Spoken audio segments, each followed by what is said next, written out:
Hello and welcome to my channel Desified उम्मे। और आज की जो वीडियो है, जैसे कि आप लोग पिछली 2-3 वीडियो से देख ही रहे होंगे, बहुत ज़्यादा रूल्स चेंज हो रहे हैं और सख्ती हो गई है वर्क वीज़ा वालों के लिए, केयर होम वर्कर वीज़ा वालों के लिए और स्टूडेंट्स के लिए भी। तो बहुत ज़्यादा क्यूरीज भी आती हैं और इश्यूज भी हो रहे हैं स्टूडेंट्स को।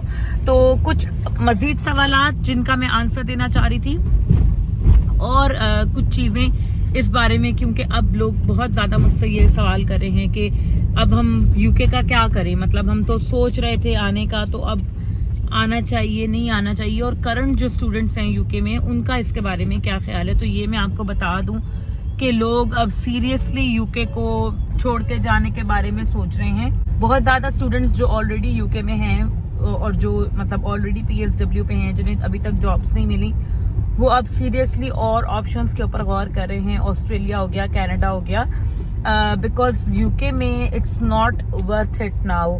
अगर आप मेरा पर्सनल ओपिनियन पूछेंगे तो मुझे भी ऐसा ही लगता है कि थोड़ा सा टफ हो गया है ज्यादा। बिकॉज आप जो कुछ भी अर्न करोगे विद इन 5 ईयर्स, वो आप वीजा लेने के लिए आप अपनी सारी सेविंग जो है वो आप इन्वेस्ट कर देते हो, और फिर उसके बाद आप फिर पॉइंट 0 पे चले जाते हो, और फिर वहां से दोबारा आपकी सेविंग शुरू होती है, और फिर आप जब तक थोड़ा बहुत सेव करते हो तो वो 5 ईयर का टाइम पीरियड खत्म हो जाता है और अगला वीजा लेने की बारी आ जाती है। बिकॉज PR का प्रोसेस बहुत लंबा है और अभी कोई उम्मीद नहीं है कि ये मजीद लंबा हो जाए। यानी कि 5 साल के वर्क वीजा के बाद जो आप ILR ले लेते हो, यानी कि जो PR वीजा होता है वो आप ले लेते हो, मे बी उसको बढ़ा के ये 8 साल कर दें। 8 साल बाद आप PR ले पाओगे। तो इसलिए ये सारी चीजों को मद्देनजर रखते हुए मेरा ख्याल है बहुत ज्यादा करंट स्टूडेंट्स भी जो हैं वो यूके छोड़ने के बारे में सोच रहे हैं, और उनका ख्याल है ऐसा कि यूके के अलावा और कंट्रीज को भी एक्सप्लोर करना चाहिए और देखना चाहिए कि वहां पर हमारे लिए क्या ऑप्शंस अवेलेबल हैं। अब इसमें एक कंफ्यूजन जो है वो मैं क्लियर कर दूं, क्योंकि बहुत सारे स्टूडेंट्स मुझसे ये पूछ रहे थे कि जो स्टडी वीजा का या जो स्टूडेंट वीजा का जो NHS सरचार्ज है, IHS हेल्थ सरचार्ज होता है, क्या वो भी 1035 पाउंड हो गया। तो ये मैं क्लैरिफाई कर दूं, क्योंकि बहुत सारे यूट्यूबर्स इस कंफ्यूजन को बढ़ा रहे हैं, क्योंकि वो कह रहे हैं कि 1035 पाउंड सब लोगों का है। 1035 पाउंड वर्क वीजा कैटेगरीज वालों के लिए है। तो जितने भी स्टूडेंट्स हैं उन्होंने 774 पाउंड पे करने हैं। पहले 470 पाउंड होता था, जो कि अब बढ़ा के 774 है या 778 है। बहरहाल 1035 नहीं है। स्टडी वीजा का जो IHS है वो 770 समथिंग पाउंड हो गया है। आप gov.uk की वेबसाइट से चेक भी कर सकते हो। और वो तमाम लोग जो 18 साल से कम उम्र हैं, जितने भी डिपेंडेंट्स हैं, जो भी हैं, वो भी 778 या 774 ही पे करेंगे। उन्होंने भी 1035 पे नहीं करना। तो ये जो है, ये चीजें मैंने कहा क्लैरिफाई कर दूं, बिकॉज इससे बहुत ज्यादा कंफ्यूजन पड़ती है और कुछ लोग बेचारे बददिल भी हो जाते हैं जिनके पास फंड्स होते हैं स्टडी वीजा के हिसाब से, बट वो IHS का सुन के पीछे हट जाते हैं। तो ये क्लैरिफाई करना बहुत ज्यादा जरूरी था कि IHS का सरचार्ज जो है वो स्टूडेंट्स के लिए 13,500 पाउंड नहीं हुआ। और उसके बाद अगली चीज जो मैंने इसमें कवर करनी थी वो है, is UK still worth it. तो जैसे आपको करंट स्टूडेंट्स का तो मैंने बता दिया कि स्टूडेंट्स अब जो हैं वो और ऑप्शंस देख रहे हैं और सोच रहे हैं कि कनाडा, ऑस्ट्रेलिया कहाँ पर जाया जा सकता है। रिसेंटली मुझे एक स्टूडेंट ने कमेंट किया मेरी वीडियो में, और उन्होंने मुझे बताया कि मेरे पास ऑस्ट्रेलिया का PR वीजा भी है, तो क्या मुझे आगे इधर PSW लेना चाहिए या मैं ऑस्ट्रेलिया चला जाऊं। तो मेरा ख्याल है कि ऑस्ट्रेलिया, मैंने उन्हें यही कहा कि आप एक्सप्लोर कर सकते हो अगर आपको वो बेटर ऑप्शन लग रहा है, because you already have PR there, तो आपको जाके जॉब ही करनी है। तो इस तरह से लोग अब सोच रहे हैं। तो जितने भी नए आने वाले हैं, आप लोग भी अपनी ऑप्शंस पे गौर करो, बिकॉज मसला ये है कि बहुत ज्यादा चीजें जो हैं वो प्रॉब्लमेटिक होती जा रही हैं। और वर्क वीजा के हवाले से एक चीज जो मैं इसमें ऐड करना चाहती हूँ, बिकॉज 38,700 जो इन्होंने कर दी है सैलरी, तो उसका भी इशू है। बिकॉज वो ये नहीं है कि आपकी टेक होम सैलरी है, उसमें टैक्स भी उतना ही कटेगा। तो बहुत सारे एम्प्लॉयर्स ये भी करते हैं कि आपको वो कम सैलरी दे रहे होते हैं ओरिजिनली, बट आपके स्पॉन्सरशिप लेटर में वो लिख देते हैं कि ओके हम इतनी सैलरी आपको देंगे, यानी कि जो थ्रेशोल्ड सैलरी होती है उसको वो लिख देते हैं, बट आप उससे कम सैलरी ले रहे होते हो, बट आपको टैक्स उतना ही पे करना पड़ता है जितना आपकी थ्रेशोल्ड सैलरी लिखी होती है, बिकॉज वो गवर्नमेंट के पास सारे रिकॉर्ड में वही है। तो ये थोड़ा सा पॉइंट जो है इसको मैं चाहती हूँ कि आपको क्लैरिफाई कर दें मेरे हस्बैंड, बिकॉज वो आपको बेहतर तरीके से ये समझा सकते हैं पॉइंट। मुझे खुद भी इन चीज़ों की इतनी क्लैरिटी नहीं है, तो उनसे मैं पूछूंगी और आपको मैं बताती हूँ कि ये कैसे होता है।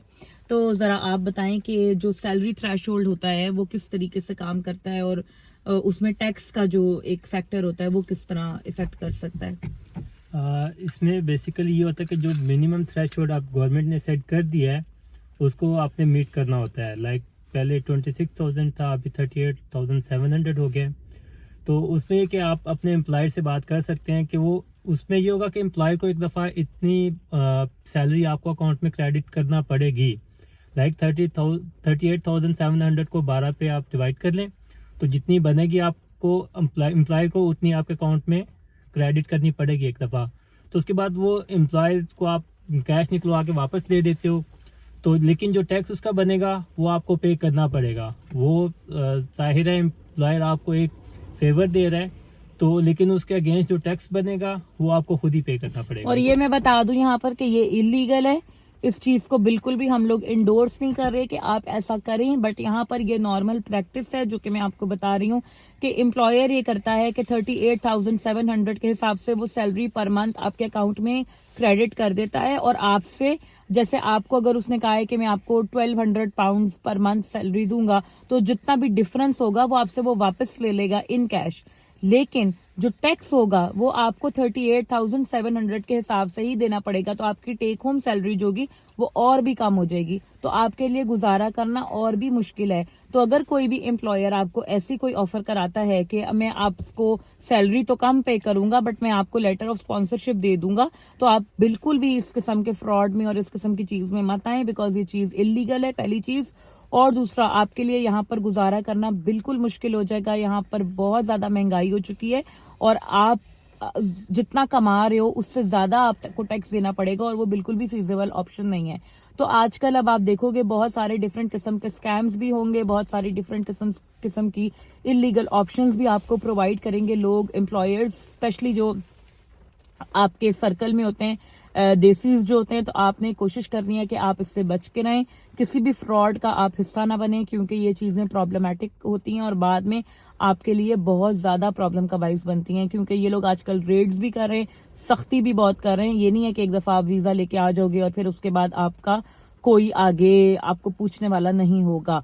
अभी मुझे रिसेंटली एक और मैसेज आया, केयर होम की जॉब पे वो लड़की आई है और अब उसके केयर वाले जो होम वाले हैं उसको कह रहे हैं कि आप ड्राइविंग लाइसेंस लेकर आओ, उसके बगैर हम आपको काम पर नहीं रखेंगे और हम आपकी स्पॉन्सरशिप कैंसिल कर देंगे।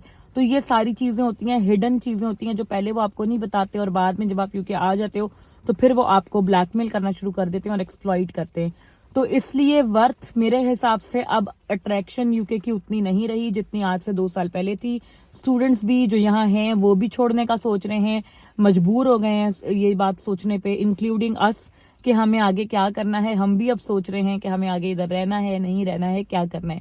तो इसलिए बहुत वाइजली आपने अपना डिसीजन लेना है, एंड आई एम श्योर कि आपको इस वीडियो से हेल्प मिली होगी, कुछ टिप्स भी मिली होंगी। अगर तो आपको ये वीडियो अच्छी लगी हो तो लाइक जरूर करें, कमेंट जरूर करें, शेयर करें अपने फ्रेंड्स एंड फैमिली के साथ जो यूके आने के बारे में सोच रहे हैं या ऑलरेडी यूके में हैं, और सब्सक्राइब करना मत भूलिएगा मेरे चैनल को। I will see you guys very soon in another video tomorrow. Bye bye.